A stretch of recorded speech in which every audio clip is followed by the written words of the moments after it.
तो हाई सांग मैंने देखिपे ये आलू आउ माने बोईतालु कटाई कौन पाई कटाई से तो देखेमी। तो ये देखी सारे चुली लगी सारी जेहेतु चुली केमती जलूँ देखूँ। तो यहाँ हूँ बुट डाली जेहेतु बुट डाली मुझेली तापर आलू पकेली। तो आपण मैंने भावुथे ये सब कौन पाई करुँची किसी तो जना पड़ना ये सब कौन पाई करुँची। तो ये जो जाइला सरस्वती पूजा आज तो 2-3 दिन हो गला छोट छुआ से कहले काकी आम गोटे किसी गोटे करके आज खाइबा।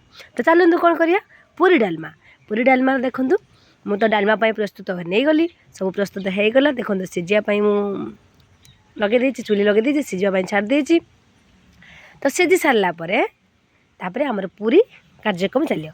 तो देखी चलतु मु तो सब रेडी करके सीझा आरंभ करदेली। तब किसी समय सीझापी छाड़ी दूसरी। तो एपटे देखूँ मो जा मैंने केमती पूरी दलियापी व्यस्त हो गले। बाबा रे बाबा केमी दौड़ुंट देखूँ जमी के सब खाईदे। तो देखूँ से मैंने रेडी होगले पूरी दलियापी। तो दली सारिकी गुला काटापी रेडी होगले। मैंने अरे रुह सेपटे मो तरकारी है एपटे तुम हूँ पूरी मानने बेलियापी रेडी होलनी।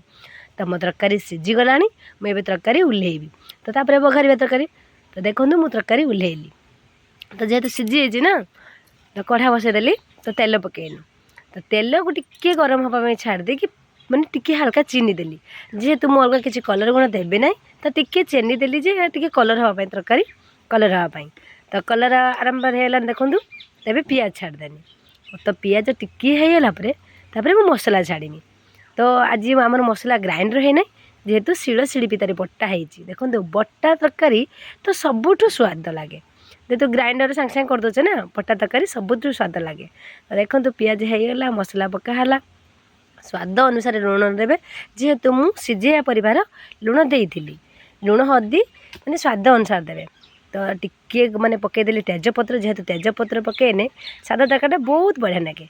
तो देखो बिलाती काटिक रखी तादेह बिलाती भी टे देदेली। तो किसी समय तो सीझापी छाड़देली जेहेतु बिलाती न सीझे से खंड खंड रही किसी समय सीझा छाड़देली।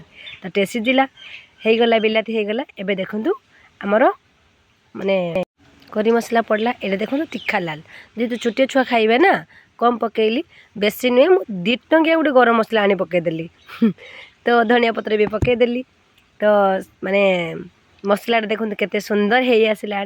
तो मसला संगे छुआ मैंने कहले आज तरकारी झाकास हम। तो देखो मसला केमती फुटुची मसला केमती होइची से मसला देखी छुआ मैंने कहले कि तरकारी बढ़िया हम। तो डालमा सीझे रखी तो ताकू मुझे मसला देदेली। तो देकी टिके समय फुटापी छाड़देली। सेपटे मतलब डाक पकईले कि तोर तरकारी है कि नहीं मुझे हाँ हाँ मो तरकारी होगला तुम ए बेलिया आरंभ कर पूरी। तो देखूँ मो तरकारी केमी फुटिला। तो फाइनाली आम तरकारी सरीगला ए पूरी बेलिया आरंभ हो चलती क्या पूरी केमती बेलुंट से मैंने मो तो तरकारी ओह्लैनी। तो ये देखूँ से पूरी बेलिया आरंभ करपटे बसीगले सब पूरी बेलियापी। बाबा रे बाबा पहले बेल देखूँ पूरी बेलियापी रेडी होगले कहीं सेपटे छोट छोट छुआ ना से भोक लगलानी खाइबे कहले ना ठीक अच्छे मुझे पूरी सांगे सांगे छाड़ी दिए। तो देखो एपटे कढ़ा ततैकी तेल पकईनी मैंने बेलतु एपटे मुझे तेल पकई दिए। तो तेल पकईदेली कढ़ारे तेल फुटिला बस तेल होगला। तो देखो पूरी छाड़नी देखूँ पूरी सांगे सांगे हो। तो छुआ मैंने बसिले ना जेहेतु खाइबे कटी कटी छुआ मैंने ना से आउ एत समय अपेक्षा करेंगे संज 6टा होते 7टा होते बसला ना। तो देखूँ होगला पूरी होगला। एबे देखो छुआ मैंने बस के खायापी केते खुशी होगले देखो कटी कटी छुआ मैंने बस देखु एस केते सुंदर खाऊँ। तो आपण मैंने सरस्वती पूजा स्पेशल किसी कले कि ना तो कमेंट रे निहाती कहे। तो रही जय जगन्नाथ।